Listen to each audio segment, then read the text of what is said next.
Boa tarde a todos e que a paz do nosso Divino Mestre possa estar entre nós, agradecendo a Deus e a Jesus a oportunidade de iniciar o ano trabalhando em sua seara.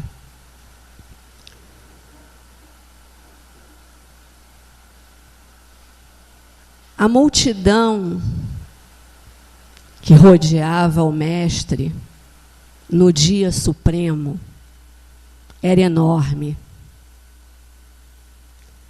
Haviam escolhido libertar Barrabás, mas continuavam a seguir Jesus. Achavam-se ali os escarnecedores, os ignorantes, os campeões da usura, os impenitentes, os espíritos fracos que reconheciam a superioridade do Mestre, mas temiam anunciar as próprias convicções, os beneficiados pelo divino médico, mas que temiam por medo do próprio sacrifício.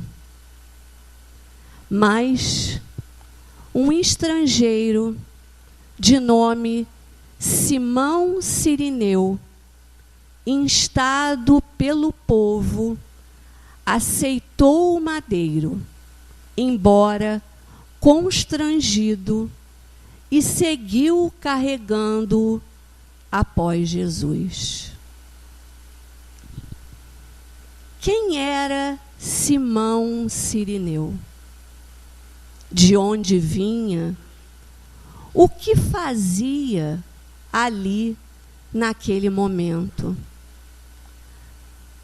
Apenas 3 evangelistas citam Simão Cirineu: Marcos, Mateus e Lucas, e utilizam apenas um versículo para isso. Nada mais é dito sobre Simão Cirineu em todos os evangelhos. Por quê? Uma figura que esteve ao lado de nosso Mestre no momento supremo, no momento em que ninguém esteve ao lado do Mestre. Naquele tempo, as pessoas não eram conhecidas como são hoje em dia. Jaqueline Torresani, Mayra Franco. As pessoas eram conhecidas por sua origem. E talvez, se nós formos pesquisar lá atrás a nossa árvore genealógica, talvez nós vamos encontrar alguma origem nos nossos nomes, né? Talvez eu tenha lá uma origem de alguma cidade, daí meu nome tenha vindo se modificando ao longo dos séculos. Mas naquela época, os nomes eram assim. A origem da pessoa dava lugar ao sobrenome. Então, Jesus de Nazaré, Simão Cirineu. Simão era de uma cidade chamada Cirene, cidade que se localizava ao norte do norte da África. Cidade fundada pelos gregos 630 anos antes de Cristo. Uma das 5 cidades mais importantes da Grécia, fundada pelos gregos. Uma das cidades de maior valor pela população de judeus que a habitava. Essa cidade foi dada ao Império Romano aproximadamente entre 60 e 70 anos antes da era cristã, por Ptolomeu, que era seu governante na época. Foi dada com medo de uma invasão romana que viesse a destruir todas as belezas que a cidade possuía, todo o acervo histórico, todas as riquezas. Ele preferiu doar aos romanos antes que os romanos a invadissem. E de lá vinha Simão. Mas por que Simão, que morava ao norte do norte da África, veio parar em Jerusalém justamente naquela época? Só para vocês terem uma ideia, eram 1.600 quilômetros de distância. Vou fazer aí uma dimensão para a gente entender melhor. É daqui a Salvador. E não tinha avião não, tá, gente? Não tinha ônibus-leito, né? A gente agora vai passar o carnaval lá, pular o axé, né? Não tinha. Era deserto brabo, no máximo em cima de um camelinho. Agora, dá para imaginar quanto tempo se levava para sair de Cirene e chegar em Jerusalém, no lombo de um camelo, pelo deserto? Meses, né? Agora, o que faz uma pessoa se despencar de Cirene a Jerusalém, meses pelo deserto, deixando a família lá, para ir para Jerusalém? O motivo é simples. Simão era judeu. E todo bom judeu, uma vez na vida, tinha que, por tradição, ir a Jerusalém, ir ao templo de Jerusalém, que era o templo mais importante da tradição judaica, para uma dessas 3 festas que eu vou falar agora. Páscoa, que era quando se sacrificava um cordeiro puro. Pentecostes, que era quando se ofereciam os primeiros grãos colhidos. Ou tabernáculos, que era quando se ofereciam os primeiros frutos colhidos.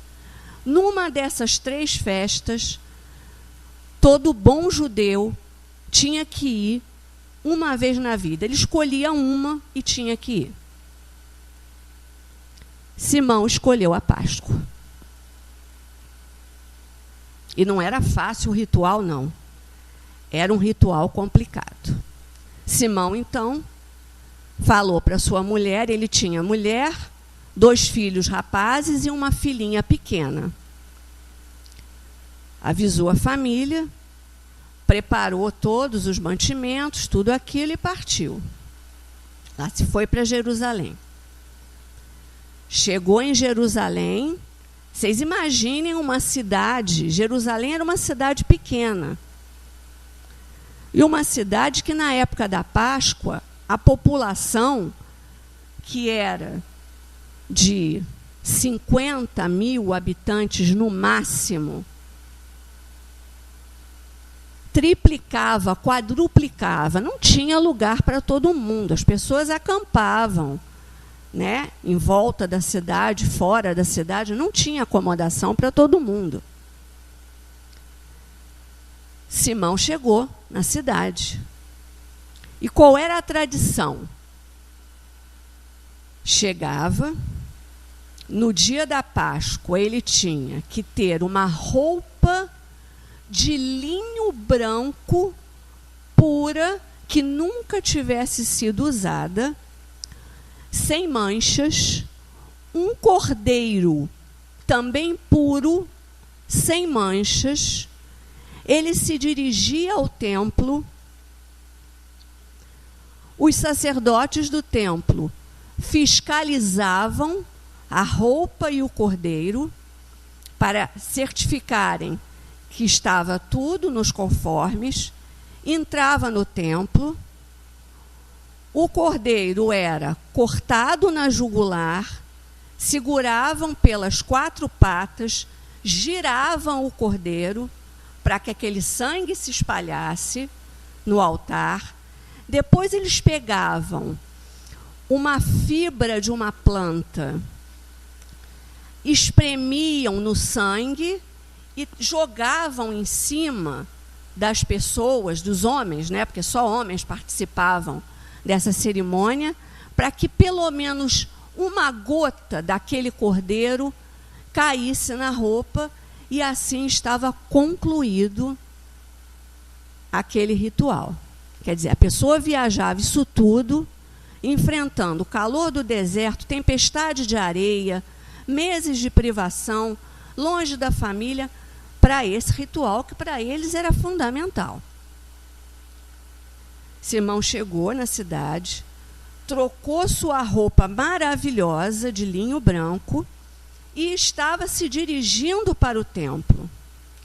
Vocês lembram daquela passagem de Jesus, quando ele expulsa os vendilhões do templo, porque estavam vendendo na entrada do templo, ele derruba as gaiolas com os animais, ele se enfurece, lembram?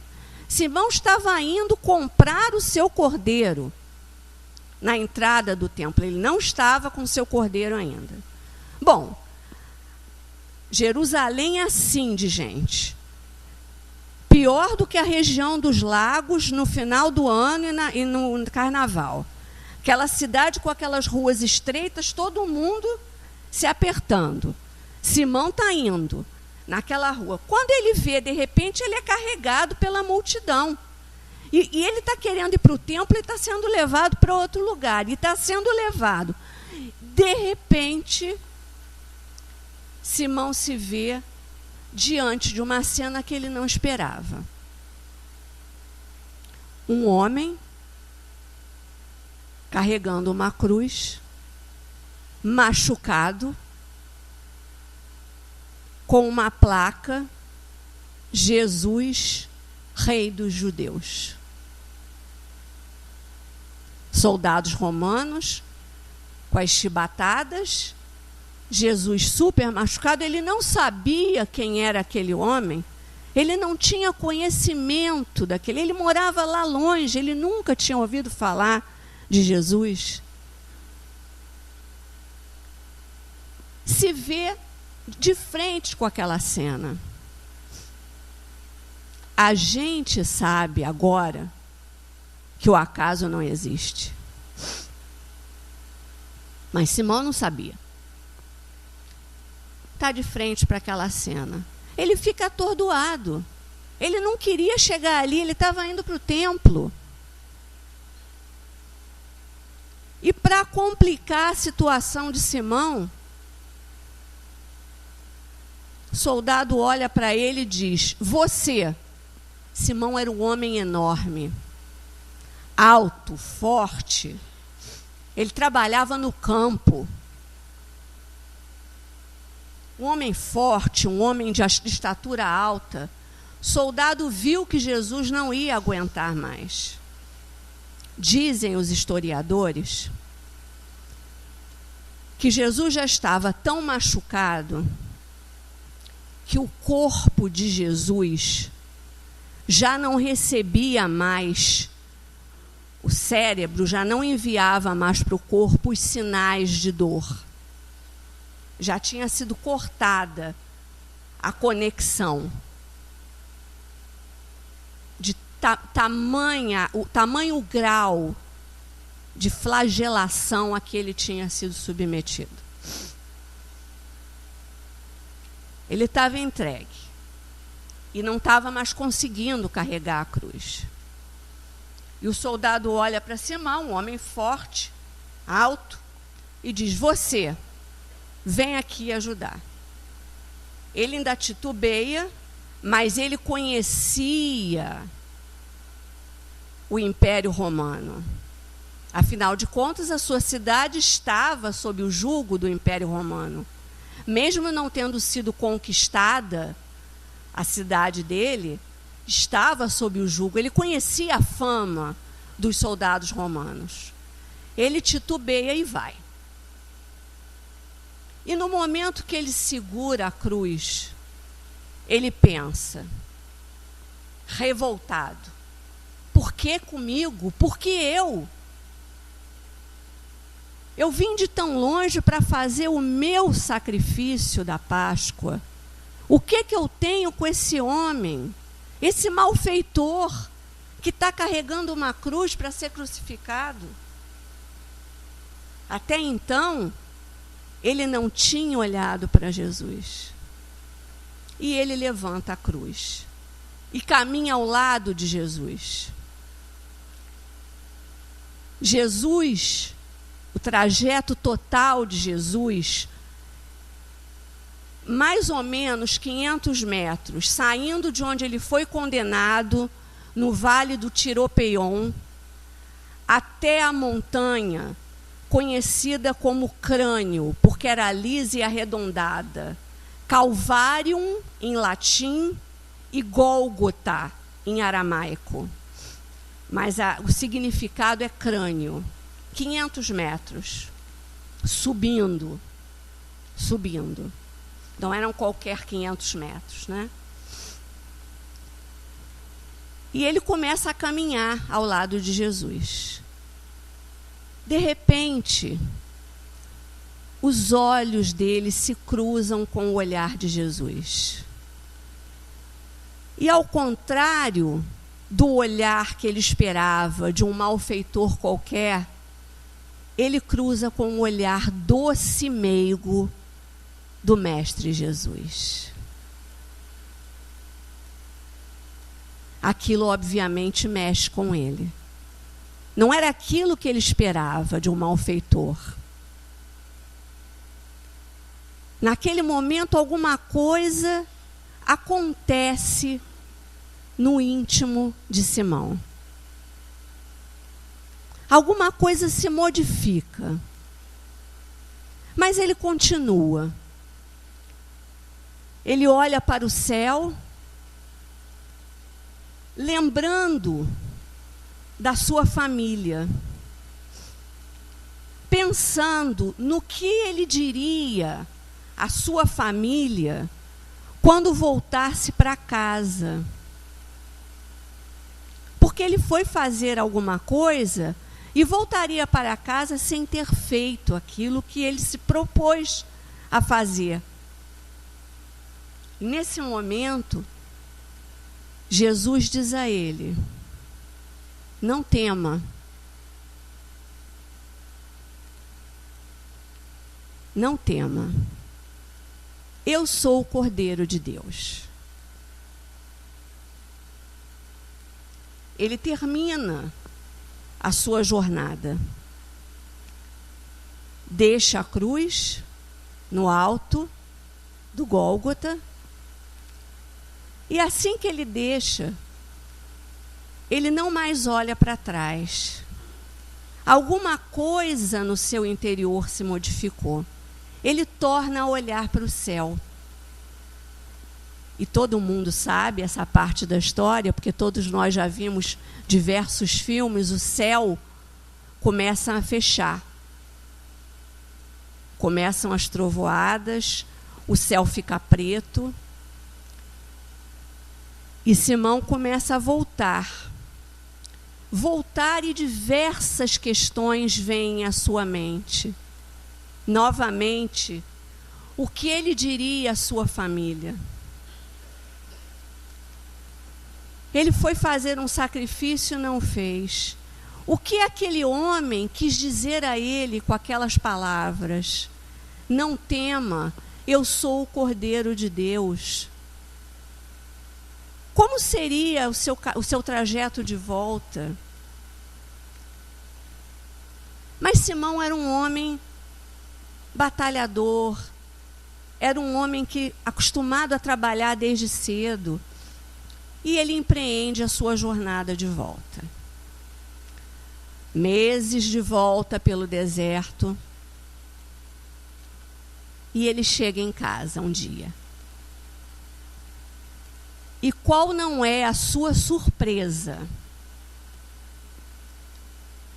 quando vem recebê-lo à porta a sua pequena filha, de 4 anos, cega e muda, gritando: papai, papai, um homem lindo esteve aqui e me disse que você voltaria para casa e eu estaria curada.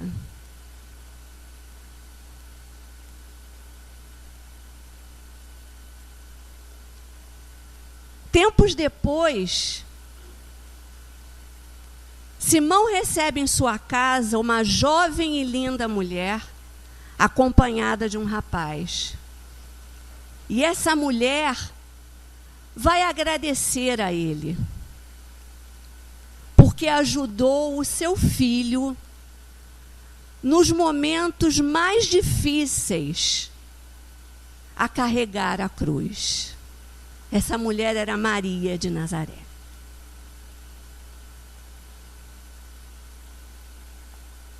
A partir desse instante, a vida de Simão se transforma.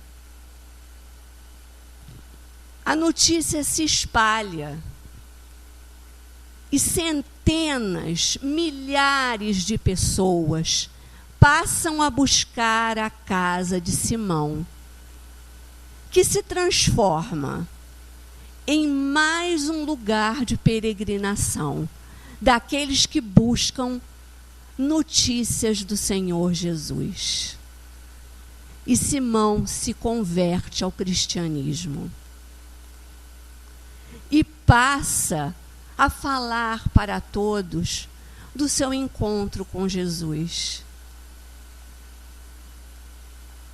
E isso, um dia mais tarde, lhe custa a própria vida. Porque Simão, como todos os cristãos, paga com a própria vida por ter acreditado, conhecido e seguido nosso Mestre Jesus, naquela época. Ele é crucificado também, como Jesus foi um dia.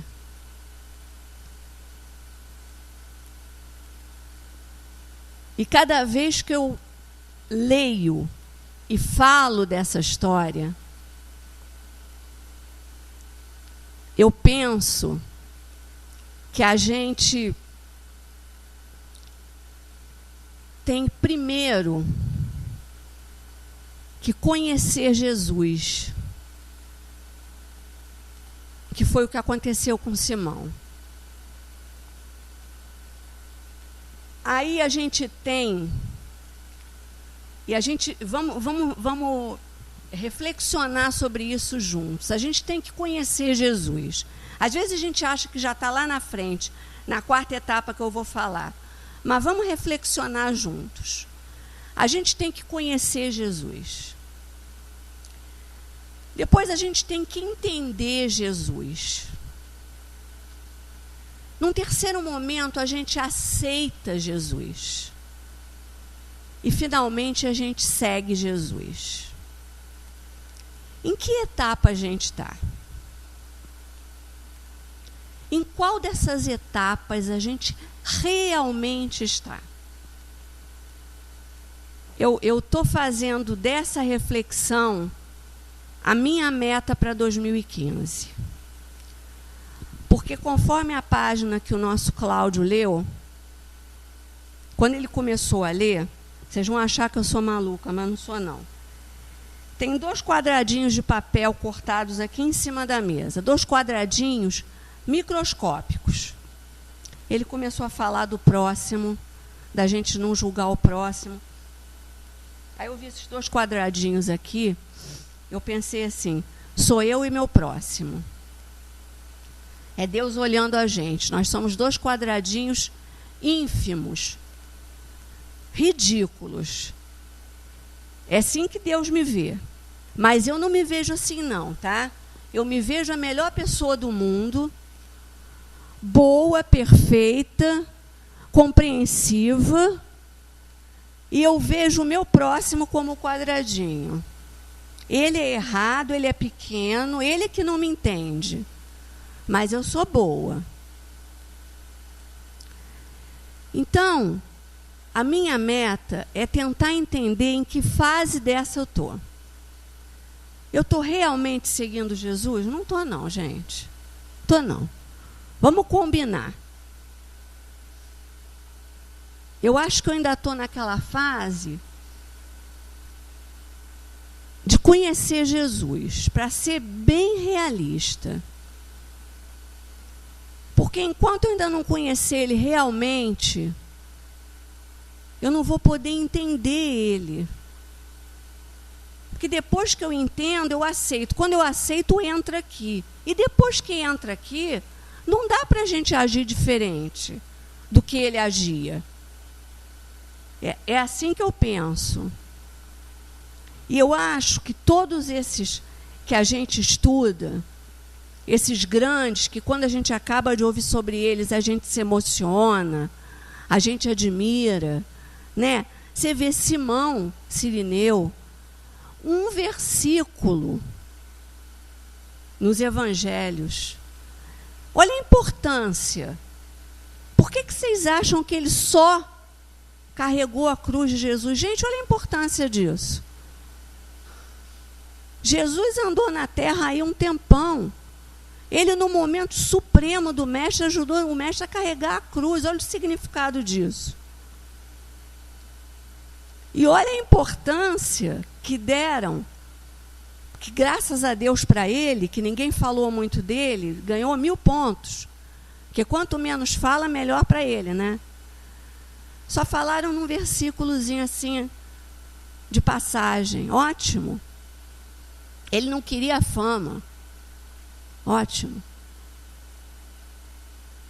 Então a gente tem que se esforçar para conhecer mais Jesus. Conhecer a forma dele ser.